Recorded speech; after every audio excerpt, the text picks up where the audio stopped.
અમેરિકાના ન્યૂયોર્ક સિટીમાં ભારે વરસાદ બાદ જળબંબાકારની સ્થિતિ। કેટલાક વિસ્તારોમાં 1 કલાકમાં 3 ઇંચ વરસાદ ખાબક્યો, જેના કારણે ન્યૂયોર્કમાં મેટ્રો સ્ટેશનોમાં પાણી ભરાઈ ગયા। વર્લ્ડ ટ્રેડ સેન્ટરમાં પણ પાણી ભરાતા લોકોને ભારે હાલાકી। ભારે વરસાદને કારણે રેલવે ટ્રેક પાણીમાં ડૂબી ગયો, જેના કારણે ઘણી ટ્રેનો અને મુસાફરો ફસાઈ ગયા। રસ્તા ઉપર પાણી ભરાઈ જવાને કારણે ઘણા વાહનો ડૂબી ગયા હતા અને એક્સપ્રેસ વે બંધ કરવો પડ્યો।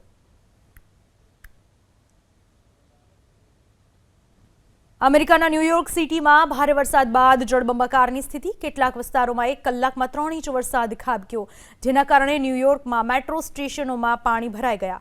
વર્લ્ડ ટ્રેડ સેન્ટરમાં પણ પાણી ભરાતા લોકોને ભારે હાલાકી। ભારે વરસાદને કારણે રેલવે ટ્રેક પાણીમાં ડૂબી ગયો, જેના કારણે ઘણી ટ્રેનો અને મુસાફરો ફસાઈ ગયા। રસ્તા ઉપર પાણી ભરાઈ જવાને કારણે ઘણા વાહનો ડૂબી ગયા હતા અને એક્સપ્રેસ વે બંધ કરવો પડ્યો।